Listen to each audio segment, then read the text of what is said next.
All right, so first and foremost, it's a beautiful day. It's a beautiful day. It's Wednesday. It's a beautiful day. So I watched the last episode of Tough 31 with Michael Chandler and Conor McGregor. And this is my initial thoughts on the whole season. And I also just read an article how the ratings is not doing as well as they expected. Man, I'm perplexed. I don't understand how the producers start. They just bring Conor McGregor in and the ratings gonna go through the roof. They're really watered down. They really watered down the Ultimate Fighter show to make it not really competitive. Okay, so first of all, they took out, and I talked about this a little bit in a quick tweet. They took out fighting to get in the house. Now, why is that important? That is important because typically the fights to get in the house are explosive. They shoot out clips of the first couple fights, and people are like, yo, I can't wait to see that. You see the coaches' faces. You see like people trying to like see who's the toughest guy, who's a threat. Like all of it is just exciting. So just even going into the first episode, you're like wondering who won the fights, who got sent home, who got beat up, who got damaged. There's so many questions you just gotta watch. Okay. Then they took out actually picking teams, right? It's so cool because, for my first season, second season, first season I got picked midway, the second season I got picked last. That pissed me off. That put a fire underneath me. So I went ahead and beat their top guy. The first season I did, season 17, Kelvin Gastelum was the last one picked. And he went out and won the show. And that was a story to be told.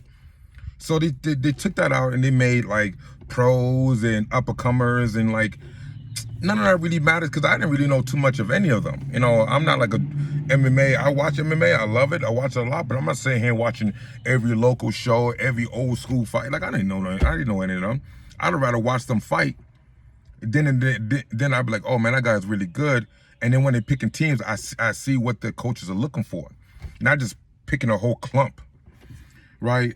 And then another thing I hate, man, I really hate the fact that they got two weight classes. I hate when they do this, right? Now I understand certain weight classes it's hard to find, right? If you got a women division, if you got the heavyweight division, it's hard to find good candidates that could take off the time, that could put in the effort for a whole 6 weeks of recording. But when you got 135ers and 155ers, when just like a million of them around the world, man, you could have imagine having a whole season of 155ers. And being that Conor McGregor and Michael Chandler are natural 155ers. And they coaching the up-and-coming 155ers, even if they have vets, whatever. That's an explosive season. And now you got 32 guys fighting to get in the house, 16 guys making it in the house. And then we go down to find out who's the real ultimate fighter. So when the winner wins, he had to win like 5 fights. Compared to like, you're already in the top 8, so you only got to win 3. You win 2 fights, you're already in the finals. Like, and then you walk around, oh, I'm the Ultimate Fighter winner, season 31. Like, are you really? You didn't put in the same work that like someone like Tony Ferguson had to do, someone like Kelvin Gastelum had to do, or even the second season with Jesse Taylor. Although I would say we didn't fight to get in the house, it was the redemption season, but we already did it though. All of us already fought to get in the house in prior seasons.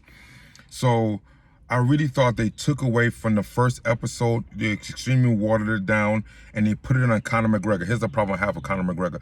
He's a great entertainer, but we don't look at him anymore as a fighter, as a competitor. He just ain't that guy anymore. His last 2 fights, he got beat by Dustin Poirier both times.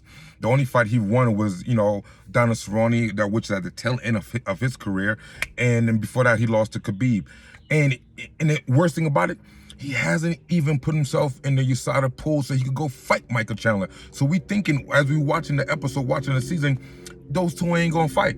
So the whole back and forth and bickering and the pushing each other, like that's all for show. Cause it seemed like he never had a real interest in fighting him.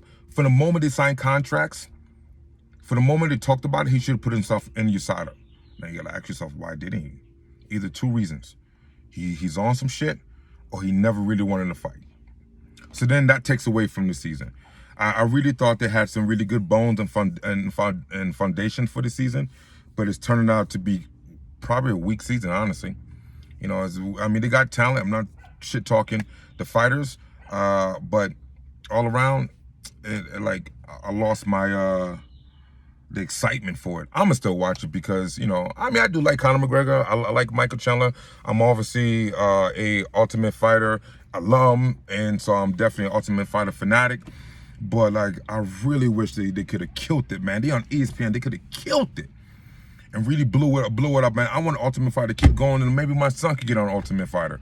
You know, that'd be super dope. A little legacy with that. But now I'd be shocked, man, if they have a couple more seasons, because if they can't make it pop with their #1 star, Conor McGregor, it's a done deal. So it's a sad day for the Ultimate Fighter, but I'm gonna watch it. Still probably some good fights. I do think the matchmaking is kind of weird. The whole the vets are destroying the up and comers. You got that experience. It's tough to beat. So you see how it plays out, man. That's my thoughts, man. I'm out Wednesday hump day. Have a good day, hard work, dedication. Y'all know what it is.